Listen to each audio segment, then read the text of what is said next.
dan dia juga di dalam juga menurut gua adalah salah satu cara biar dia merasa salah gitu.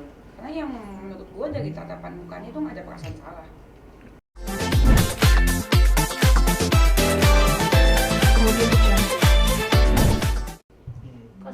Terus udah gitu si Mika dulu ya. Iya. Si Mika gaji pokoknya 4 juta, lemburnya 300.000 per hari, uang makannya 100.000 per hari. Masa kerjanya 41 hari, betah bener ya. Gaji yang udah dibayar 1.200.000. Gaji yang harus dibayar yaitu belum dibayar. Kok 15 juta? Iya, ini Mika yang tulis. 15.362. Karena kata dia uang makannya 41 hari belum dibayar, lemburnya 20 hari belum dibayar. Gitu, 15.362, buset. Nah terus Ipong, masa kerjanya 14 hari belum dibayar sama sekali, gajinya 14 hari kurang 1,4 juta. Fauzan, masa kerja 10 hari, gaji yang harus dibayar. Fauzan itu yang di itu loh, yang di sekap itu ya, buku 1,3 juta. Terus Bu Adi ikut tampar. Terus udah gitu si Irfan, editor, gaji yang harus dibayar, gaji pokok 26 hari, 3.900.000, uang makan 26 hari 650, gaji yang udah dibayar baru 74.000. Kebayang nggak lo? Kalian kan tuh gaji yang belum dibayar 4 juta, jadi 4.476.000. Terus begitu, gue kesana mau nganterin surat ini juga sekalian, gitu. Bahwa berdasarkan hal tersebut, kami meminta kepada pihak tertuju somasi yaitu Bapak Ran untuk melakukan pembayaran hak dan memulihkan kerugian kami selambat-lambatnya selama 3 kali 24 jam sejak diterimanya somasi ini. Demikian surat somasi ini kami sampaikan untuk sungguh-sungguh menjadi perhatian dari Bapak Ran. Atas perhatian dan kerjasama saudara kami ucapkan terima kasih. Kalau dia Mika, Ipong, Fauzan, Irfan. Tanda tangan udah gue kasih dia. Ya kayak gitu. Gue rumahnya mau kasih ini, emang kenapa? Coba aja kalian kan pekerja nggak digaji gitu, enak nggak? Kesel ya, kasihan. Rasanya gimana? Udah di keringatnya udah habis sampai kering. Ada juga yang dilecehin, masih aja nggak dilunasin gajinya. Kak, langkah selanjutnya setelah pemanggilan kemarin apa lagi nantinya ke depan? Belum tahu. Pokoknya apapun hasil dari Polda Sumut, Denis percaya Polda Sumut adalah polisi yang yang persisi, terus udah gitu adil dan bisa membedakan mana yang benar mana yang salah, profesional. Denis yakin, dan Denis juga udah jelasin kemarin semua kejadiannya fokusnya di Jakarta. Kak, terkait kemarin dia tiba-tiba malam-malam datang ke podcastnya Uya, terus yang ngomong ke podcast kamu. Itu mah dia kalian tahu sendiri, itu mah dia kan dulu kan dia sendiri yang ngomong katanya mau ke podcast gua. Dia yang menawarkan diri loh awalnya. Waktu gue datang ke preskon dia yang minta diundang. Si Farhat kau undang, saya kapan kau undang gitu, depan kalian kan ngomongnya gitu. Sekarang nggak mau, abang beda-beda ngomongnya, gimana sih? Jadi laki tuh harus bisa dipegang bang omongannya. Kok omongannya aja nggak bisa dipegang, gimana yang lain? Gitu, pantas cuma 2 menit. Nah, setelah podcast itu beberapa hari kemudian atau mungkin besoknya itu dia lepas laporan Uya dan Dirjen Pol itu menurut gua mah dia mah ini aja ya, pengen kelihatannya pengen kelihatannya udah damai depan publik gitu ya. Menurut opini gua, yang gua lihat adalah dia pengen terlihat seolah-olah udah damai gitu, biar mengurangi hujatan, nggak ngefek bang. Itu tetap juga karena ya dia nggak mau mengakui salah dia, gengsi, power syndrome menurut gua, star syndrome juga menurut gua, tapi bintang jatuh. Comet syndrome. Soalnya namanya naik kakinya jatuh, namanya comet syndrome. Kan menurut kamu dia kan udah 9 laporan nih, minta tanggapannya. Dia udah agak mulai ketakutan sendiri, dia sudah mulai menghindari kita juga teman-teman media. Itu ben ya? Iya, itu gimana tuh menurut nyariin. Iya, itu gimana menurut kamu tuh Kak? 9 apa yang pasti ya dia takut lah. Tapi kan dia bilang sekali lagi jantungnya ada 5. Tapi ya kalau menurut gue bisa melihat perbedaan dia sudah jelas. Tadinya kan dia kan bentak-bentak apa segala macam, so jago. Aduh. Bentak-bentak, marah-marah segala macam. Sekarang kan intonasi menurun. Terus gitu intonasinya menurun. kalau ngomong abis intonasi menurun terus itu kalau ngomong apa-apa bawa agama udah dari dulu ya kan, tapi mohon maaf sangat tidak cocok dengan tingkah lakunya. Bawa agama nggak apa-apa asal tingkah lakunya mencerminkan yang baik-baik gitu. Dan kalau mengenai 9 apa itu dari siapa aja sih? Dia tuh dari apa saya, dari kakak, terus dari Ijen, FP Bang Hotman, Bu Pak Bang Riki, Bu Hotman, Happy, terus Claudia, terus siapa lagi? ada beberapa. Iya. Ada 9 pokoknya. Ada 9, 3 lagi lah Bang, Susin. Itu kan belum semuanya yang mau bikin apa juga. Itu masih ada. Karena kebenaran akan terungkap, gue yakin. Karena sifat ini udah jalan Tuhan. Tuhan itu maha adil. Apa yang kau tabur itu yang kau tuai. Lu peras keringat karyawan lu, dulu bisa bentak-bentak mereka. Fakta akan terungkap, doa orang yang terzolimi akan terwujud. Oke.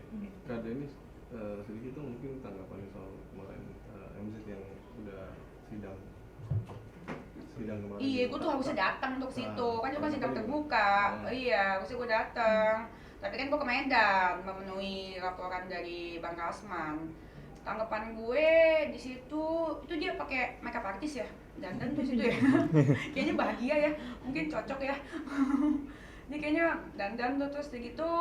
Gue cuma nonton sepintas ya. Dia kayaknya nggak gitu banyak ngomong, terus dibisik-bisikin terus sama lakinya. Gue mau tanya lakinya kenapa sih tuh takut terseret ya. Bisik-bisikin mulu, takut bininya salah ngomong apa gimana. Karena kan yang kasus penipuan itu kan belum berjalan ya. Dan menurut gue diduga ya. Menurut gue diduga kalau misalkan lihat aja, baca aja komenan netizen, semuanya diduga, semua orang pada menduga-duga kalau misalkan Lukman itu dan Medina itu adalah diduga sindikat suami istri. Karena nggak diduga itu Lukman itu menikmati hasil, masa dia nggak tahu? Sementara kan dia nggak kerja, semua orang juga tahu dia nggak kerja. Dan anehnya lagi, Lukman tuh pernah ngomong ke si Uya, kalau misalkan nanti gue baru mau podcast, tunggu pas Medina masuk. Tapi mana tuh kalau si Lukman nggak podcast sama si Uya? Gitu, dulu sama gue juga gue tanya ya nanti ya tunggu si Medina masuk gitu. Kenapa gitu ya? Hah? Ya takut mungkin ya yang gue pikir, menurut gue ya mungkin takut kali kalau misalkan dia ngomong apa dikonter lagi kan, soalnya kan dulu kan mereka lagi berantem. Terlihat tertekan nggak sih Kak mukanya kalau kakak lihat dari mungkin video-video atau apa? Menurut gue enggak, dia kayak apa ya, menurut gue muka dia ngingetin gue, muka dia pas sidang itu, pas gue nonton Sarah itu ngingetin gue sama cewek yang kasus Yanida itu.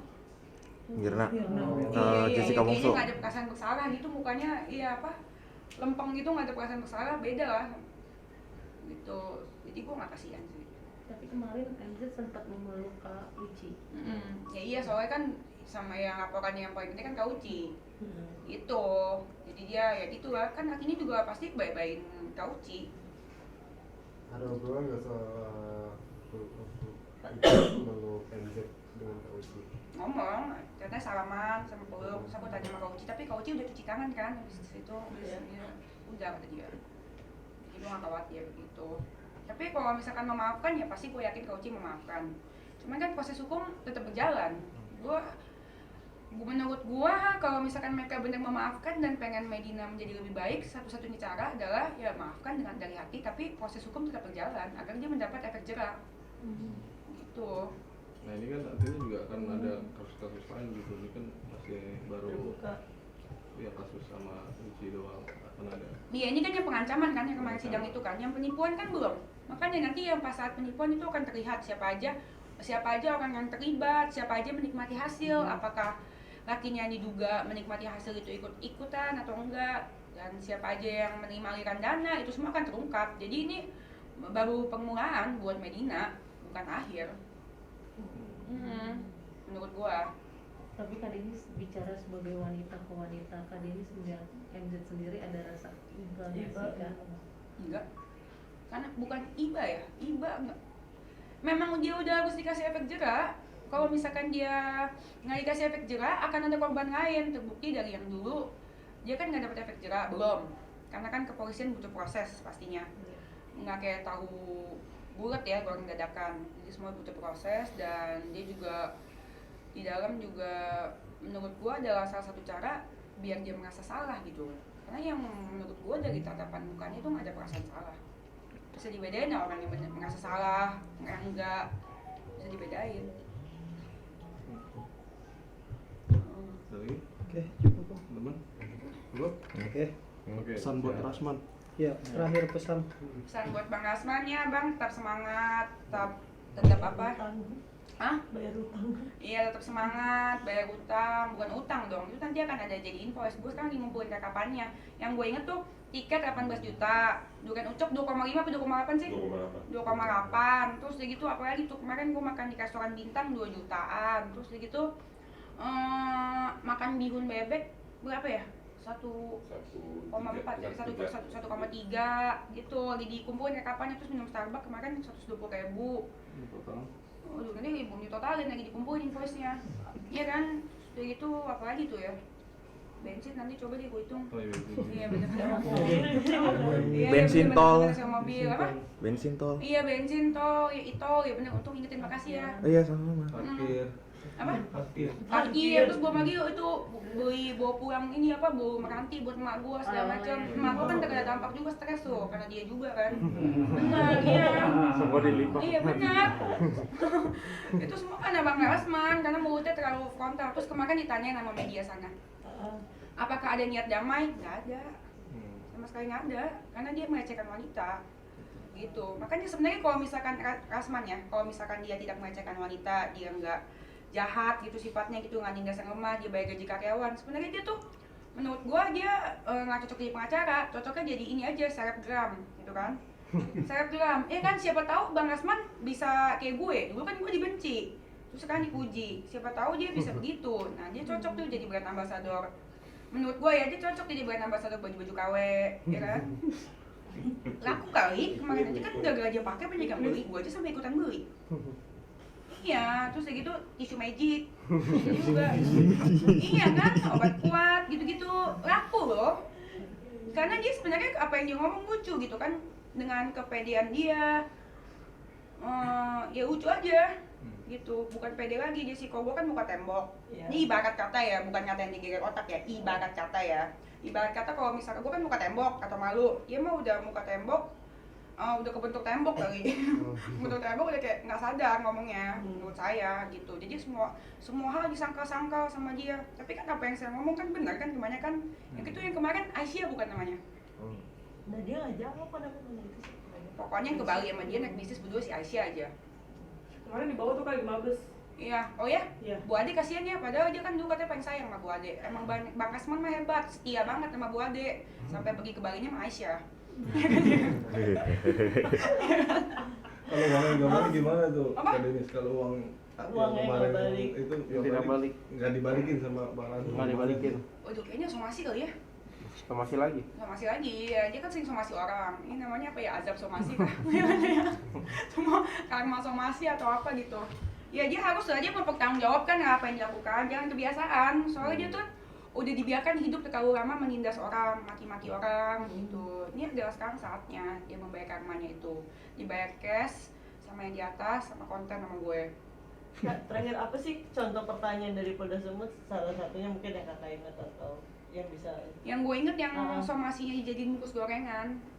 Oh. Ya dia katanya merasa sakit hati atau apa gitu ya. Jadi apa gitu ya, gue juga ngerti, gue lupa. Pokoknya somasi gitu di identitas gorengan ya gue jawab ya, karena gue ramah lingkungan. Daripada gue buang, bener kan, daripada dibuang lebih ini lagi, lebih tidak menghormati. Yang penting kan gue udah menerima dengan baik dan gue membaca depan kalian dan mengucapkan terima kasih. Terus udah gitu ya udah, daripada gue buang ya mendingan gue pergunakan ke tukang gorengan. Lagi juga balikin ke dia kan, ke dia lagi kan. Menghinanya di bagian mananya. Jangan baper deh bang. Terus setelah Kak Denis ke Medan ada Bang Rasman kontak Kak Denis nggak? Gue bilang, gue di blog, gue DM, gue kan ucok gimana gitu. Sekarang dia sejak sama si Aisyah sombong sama saya. Pas sama si Bu Ade masih lucu, suka balas-balas WA gue. Kadang-kadang dia WA duluan. Sampai gue kan pernah tanya, ini istri abang tahu kan, nanti takutnya saya disangka pelakor gitu. Terus dia kemarin bilang apa tuh, ganggu kehidupan saya apa, rumah tangga apa? Jangan ganggu Jangan ganggu. kehidupan rumah tangga. Iya kalau ada Saya masalah tahu. selalu ke Mekah pokoknya gitu. Pokoknya dia selalu jujur sama keluarganya gitu. Iya. Nggak Dia bisa jujur sama tutupin. keluarganya, ih nggak ada yang mau ganggu keluarga abang. Saya emang nggak minat jadi pelakor, apalagi pelakornya abang nggak minat sama sekali, sumpah. Demi apapun, iya nggak Milih minat. Iya, Pelakor juga milih. iya, pelakor juga punya mata, punya hati kan. Nggak mau juga bang, milih juga benar. Bener deh, aduh. Abang nih kadang-kadang suka GR deh menurut saya. Iya, apa yang saya sampaikan tidak sampai ke dia gitu, apa yang saya ucap suka nggak nyampe, bingung saya. Cukup ya. Oke, thank you Kak. Udah enggak. Enggak, kalau masih gue mau ngacir lagi, udah enggak. Setengah menit, setengah jam. Oh iya, ada nggak? Kamera, kamerawan. Kalau nggak ada, mau mati nggak? Udah. Jadi yang keluar dulu udah semua keluar tuh kan. Apa yang tadi di sini semua. Iya udah. Oke.